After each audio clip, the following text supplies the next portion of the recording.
I don't think people should be staying in locker rooms, but still, I think it's good. You have to stand proudly for the national anthem. Well, you shouldn't be playing. You shouldn't be there. Maybe you shouldn't be in the country. That was President Trump's response to the new NFL policy banning players from kneeling on the field during the national anthem as a method of protest. Some of the league's players and owners have had a very different reaction. Philadelphia Eagles defensive back Malcolm Jenkins tweeted, #The fight continues. What NFL owners did today was thwart the players' constitutional rights to express themselves and use our platform to draw attention to social injustices like racial inequality in our country. Everyone loses when voices get stifled. I want to bring in Midwin Charles, attorney of Midwin Charles Associates, Ben White, the host of Politico's Money podcast, and Michael Lupica of the Daily News, who you've got to look at the Daily News today. The cover, NFL dishonors the flag. I'm going to hold it up for you right there. Pick it up. Midwin, the NFL is a private organization. We knew, given how big this is, they were going to do something. Does this new policy violate constitutional rights? Well, the short answer to your question is no, it does not. Private employers have the right to sort of dictate what it is that their employees say on the job, what they say, what they don't say, particularly when it comes to political speech or what have you. But that being aside, I think the problem here is that the NFL's interpretation of what Colin Kaepernick started 2 years ago and what NFL players are doing, they have basically sort of subverted the issue. The issue here is not about disrespecting the American flag. The issue here is drawing awareness to the issue of police brutality or excessive use of police force against unarmed black men, women, and children, and this is really important, the lack of accountability for doing that. So the fact that these players are trying to draw attention to doing that, it's not disrespecting the flag. In fact, the flag stands for freedom and justice for what? All. Okay, that nuance has gotten lost. When Colin Kaepernick first started to do this, he went to a veteran who said to him, this is what a soldier does when we're standing at the grave of a fallen soldier. This is the best way to show your respectful, silent protest. Somehow that's gotten lost. And this is not just to President Trump's core base, but to a broader audience when the president says, you stand with the flag, you stand with our veterans. While veterans might not feel that way, lots of people in the country say, right on, I hear you. There's a lot of cockeyed narratives attached to this, but it started with the one that they were not being patriotic when they took a knee. Dissent is as patriotic as the flag in this country. Stephanie, who died the most popular athlete on earth? Muhammad Ali. That's right. And what would the base now, what would Trump's base now have said in the late 60s when he refused to enter the draft and go to fight in Vietnam? And that was extremely unpopular with the base at the time, and he became a beloved figure in this country. I was talking to my father is a World War II hero. He was a bombardier in B-24s. And I said to him yesterday, what do you think, Pop? He said, I don't think they should be doing that stuff. I said, but let me ask you a question. What's less American? Taking a knee as honorable dissent about all of the things you just listed, or blackballing football players in their prime, like Colin Kaepernick and Eric Reed, for the stance they took by taking a knee? And let's actually show, because one of the reasons they're taking a knee is because of injustice. And you know, the irony of it, it just happened this week when I want to actually, do we have the video? We do.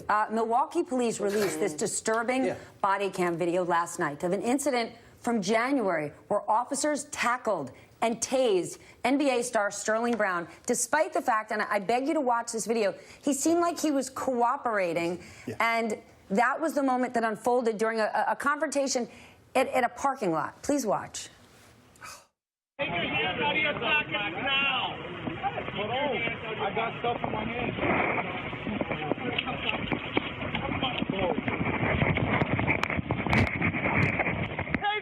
Taser! Okay, so Ben, we know that the officers involved in this have been punished. But when the president is saying, you know, these guys are out of bounds, African-American men in sports, those are the most prominent places we see them. We don't see a huge amount of African-American guys running Fortune 500 companies or in positions of political leadership. Yep. They're leaders in sports. This is their chance to peacefully and respectfully voice their views. Yeah, of course it is. I mean, you see videos like that, and it makes your blood boil that this stuff happens. And it happens, to prominent African Americans and to hundreds of thousands of others who don't have a platform like this. So to suggest that NFL players can't use that platform to respectfully say, this is not okay, what is happening here is not okay, and if people see it and see them kneeling, okay, why are they kneeling? Maybe I should look into that. Why is this happening? Of course it's ridiculous, and of course they should be able to protest. But I think what Trump has done with the NFL is proven that, if you give him an inch, he'll want to take a mile. Like, they've done this sort of appeasement policy to say, okay, you can't take a knee. And now he's saying maybe these players shouldn't be in the locker room and maybe they should leave the country. There's no satisfying him on this. So even going the length that they did was a huge mistake for them. That's because when you give an inch to a bully, he'll take a mile. I mean, that's just exactly what happens here with this president. But that's when you let the bully take a mile. And the issue is he creates a false narrative, and it works. It does work, unfortunately, and I think what's the height of hypocrisy here with the NFL is this is the same NFL that took forever to come out with a policy to deal with its players who were accused of domestic violence, players who were accused of using illegal drugs. Concussions. So are you telling me, NFL, that the idea of standing for the flag is far more important and far more significant to you than victims of domestic violence that your players had inflicted upon women, or the use of illicit drugs, or accusations of rape? So where are your priorities here?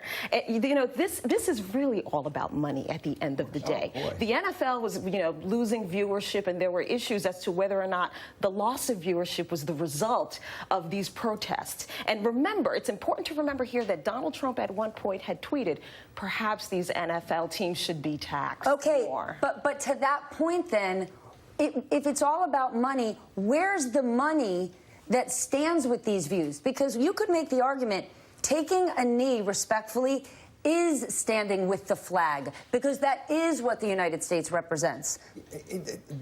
Again, I told you there's a whole bunch of cockeyed narratives. They wanted to pin the lack of popularity, a decrease in popularity on this. And please remember where this all started. Could the decrease in popularity have anything to do with mothers like me in 2018 encourage their sons to play something other than football because I'm, I don't know, not up for a road of concussions? And the quality. And so often the quality was crap last year, and there weren't enough stars. And there's a lot more stuff on TV to watch now. I'm sorry. It just is what it is. Yeah, the idea that the NFL's decrease in popularity is directly attributable to the kneeling is an absurd narrative and not true, and there's plenty of other things that are competing with it. And remember how this all started on a Friday night at a rally in Alabama with the President of the United States speaking to a crowd that looked like an SEC white football crowd in 1955, calling them SOBs and saying they should be fired. In what world other than his is that okay? And the NFL comprises of the players of 70% African American. So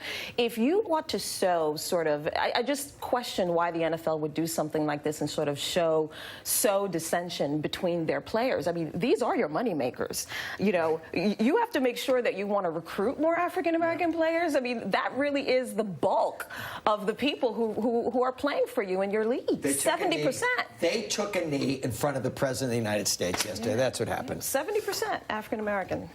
This conversation is not going away. Up next, the situation in Hawaii.